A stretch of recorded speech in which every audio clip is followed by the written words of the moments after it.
سے خالی نہیں تھا۔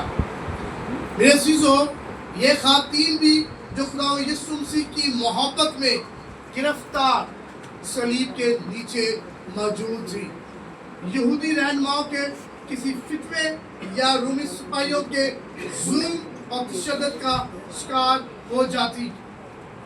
یہی وجہ تھی کہ خدا یسوع مسیح کے تمام شاگرد مشکل وقت میں اس کا ساتھ چھوڑ کر بھاگ گئے۔ اسی خوف سے پترس نے بھی 3 بار اس کا انکار کیا۔ صرف مقدس یوحنا رسول وہ شاگرد تھا جو ان 4 خواتین کے ساتھ خدا یسوع مسیح کے صلیب کے نیچے موجود تھا۔ یقیناً ان کی یسوع مسیح کے ساتھ محبت اس خوف پر غالب تھی، جس کے سبب سے دیگر شاگرد اسے چھوڑ کر بھاگ گئے۔ اس لیے مقدس یوحنا رسول اپنے پہلے خط میں فرماتے ہیں، یوحنا کا پہلا خط 4 اس کی 18 میں لکھا ہے، محبت میں خوف نہیں ہوتا بلکہ کامل محبت خوف کو دور کر دیتی ہے، کیونکہ خوف سے عذاب ہوتا ہے اور کوئی خوف کرنے والا محبت میں کامل نہیں ہوا۔ میرے عزیزو، اس حالت میں خداوند خدا یسوع مسیح کے ساتھ محبت یا ہمدردی کا اظہار رومی حکومت کے خلاف مخالفت تھی، لیکن صلیب کے نیچے ان کی موجودگی خدا یسوع مسیح کے ساتھ دیوانہ وار محبت کا ثبوت ہے جو ہر طرح کے خوف پر غالب تھی۔ سب سے پہلے خدا یسوع مسیح کی سوچ اور خیالات کا جائزہ لیں گے، جن کی تحریک سے اس نے اپنی زبان مبارک سے اپنی ماں کے لیے یہ الفاظ کہے کہ اے عورت دیکھ تیرا ہی بیٹا یہ ہے۔ اگر ہم دیکھیں تو خدا یسوع مسیح اپنی زمینی زندگی میں بیک وقت 2 ذاتوں کا حامل تھا، وہ کامل خدا اور کامل انسان تھا۔ خدا یسوع مسیح خدا اور انسان کے بیچ ایک درمیانی ہے۔ انجیلی بیانات میں کہیں تو وہ بحیثیت انسان اور کہیں بحیثیت خدا اپنی الہی قدرت کا استعمال کرتا نظر آتا ہے۔ تیسرے کلمے میں خدا یسوع مسیح کی انسانی ذات نمایاں ہے، کیونکہ بحیثیت انسان وہ اپنی ماں کی حفاظت اور سرپرستش کا انتظام کرتا ہے، لیکن یہاں قابل غور بات میرے عزیزو یہ ہے کہ خدا یسوع مسیح کی انسانی ذات بڑی نیو انسان کے کفارے کے لیے صلیب پر لٹکا ہوا ہے۔ انسان ہونے کے ناطے سے اس کا دکھ بہت بھرا ہے، اس کے جسم سے خون مسلسل بہہ رہا ہے، سر پر کانٹوں کا تاج اس کی نسوں کو انتہائی بے دردی کے ساتھ کھینچے ہوئے ہے، جس کی وجہ سے اس کے چہرے اور آنکھوں پر آنے والی سوزش درد کی شدت میں بدتدریج اضافہ کر رہی ہے۔ اس کے ہاتھوں اور پاؤں پر زنگ آلودہ تیر فسدے خون کا سبب بنے ہوئے ہیں، جس سے خدا یسوع مسیح کے جسم میں درد، اذیت اور جلن میں شدت پیدا کر رہی ہے۔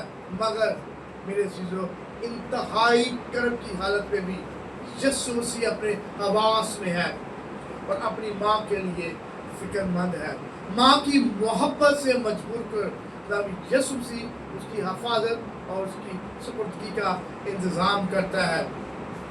خدا یسوع مسیح کا دکھ اور غم بے شک بھرا ہے۔ ممکن تھا کہ وہ اپنے دکھ میں سب کچھ بھول جاتا، لیکن اس نے ایسا نہیں کیا، بلکہ انتہائی دکھ کی حالت میں بھی اس کے اندر احساس ذمہ داری بیدار ہے، کیونکہ وہ جانتا ہے کہ مقدسہ مریم کا شوہر مر چکا ہے، اور یہ بھی کہ وہ مقدسہ مریم کا پہلوٹا بیٹا ہے، اور یہ اس کی ذمہ داری ہے کہ اپنی ماں کا خاطر خواہ بندوبست کرے، کیونکہ مقدس یوسف کے مرنے کے بعد بھی خدا یسوع مسیح اپنی ماں کی کفالت کرتا تھا۔ خدا یسوع مسیح کا یہ فعل بھی ہمیں بطور مسیحی اپنی مشکلات میں بھی اپنی ذمہ داریاں پوری کرنے کا درس دیتا ہے۔ ذمہ داری کا یہ احساس بھی خدا یسوع مسیح کے لیے تیسرا کلمہ کہنے کی تحریک کا سبب بنا۔ میرے عزیزو، متی رسول 5واں باب اس کی 17ویں آیت میں لکھا ہے، یہ نہ سمجھو کہ میں توریت یا نبیوں کی کتابوں کو منسوخ کرنے آیا ہوں، منسوخ کرنے نہیں بلکہ اس کو پورا کرنے آیا ہوں۔ خدا یسوع مسیح اس تعلیم پر خود بھی عمل کرتا ہے جو اس نے دوسروں کو دی۔ اس نے اپنے جملہ افراز اپنی زمینی زندگی کے دوران نہایت خوش سلوکی سے میرے عزیزوں سر انجام دیے۔ وہ صلیب پر انتہائی دکھ اور اذیت میں بھی ہونے کے باوجود اپنے فرض سے میرے عزیزوں غالب نہ رہا، کیونکہ موسیقی شریعت کے مطابق ماں کی عزت کرنا اس پر فرض تھا۔ کیونکہ خروج 20واں باب اس کی 12ویں میں لکھا ہے، تو اپنے باپ اپنی ماں کی عزت کرنا تاکہ تیری عمر اس ملک میں جو خداوند تیرا خدا تجھے دیتا ہے دراز ہو۔ اپنے باپ کا۔ اسی طرح امثال 23واں باب اس کی 22ویں میں لکھا ہے، اپنے باپ کا جس سے تو پیدا ہوا شنوا ہو، اور اپنی ماں کو اس کے بڑھاپے میں حقیر نہ جان۔ میرے عزیزو، آسمانی باپ کے حکموں کی تعمیل بھی خداوند یسوع مسیح کے لیے تحریک کا باعث ہوئی کہ اپنی ماں کی انتہائی فکر کرتے ہوئے اسے یوحنا رسول کے سپرد کر دیا۔ نئے عہد نامے میں بھی والدہ کی عزت اور تعظیم کو میرے عزیزو مقدم سمجھا گیا۔ اپنے فرزند خداوند یسوع مسیح اسی طرح میرے عزیزو افسیوں 6واں باب اس کی 3 آیت میں لکھا ہے، اے فرزندو خداوند میں اپنے ماں باپ کے فرمانبردار رہو، کیونکہ یہ واجب ہے اپنے باپ کی اور ماں کی عزت کر۔ یہ میرے عزیزو پہلا حکم ہے جس کے ساتھ وعدہ بھی ہے تاکہ تیرا بھلا ہو اور تیری عمر زمین پر دراز ہو۔ خدا یسوع مسیح کے منہ سے صادر ہونے والے تیسرے کلمے کے یہ الفاظ خدا باپ کی فرمانبرداری اور خدا کے کلام پر عمل کرنے کی تلقین کرتے ہیں، جس کا عملی نمونہ وہ خود پیش کرتا ہے۔ ہمارے ماں باپ کی عزت اور تعظیم اس وقت تک ہوتی ہے جب تک ہم ان کے زرِ کفالت ہوتے ہیں۔ جب ہم اپنے پاؤں پر کھڑے ہو جاتے ہیں تو ماں باپ کو حقیر جانتے ہیں۔ ایسے لوگوں کے لیے خدا یسوع مسیح کے اپنی ماں کے لیے الفاظ سنگ میل کا درجہ رکھتے ہیں۔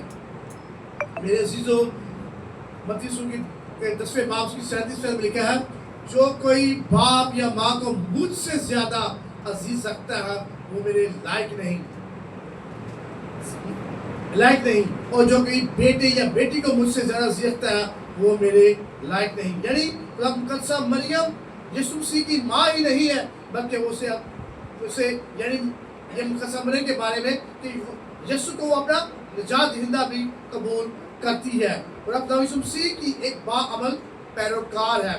اس لیے مقدسہ مریم اپنے جسمانی رشتوں پر اپنے روحانی رشتوں کو فوقیت دیتی ہے اور اپنے بچوں کی بجائے یوحنا کے پاس رہتی ہے۔ جیسے خدا یسوع مسیح کا فرمان ہے، مقدسہ مریم کو بالکل یاد ہے جب اس نے قانہ گلیل میں یسوع کو معجزہ کرنے کے لیے کہا تو اس نے وہاں موجود خاص میں کہا، جو کچھ تم سے کہے وہ کرو۔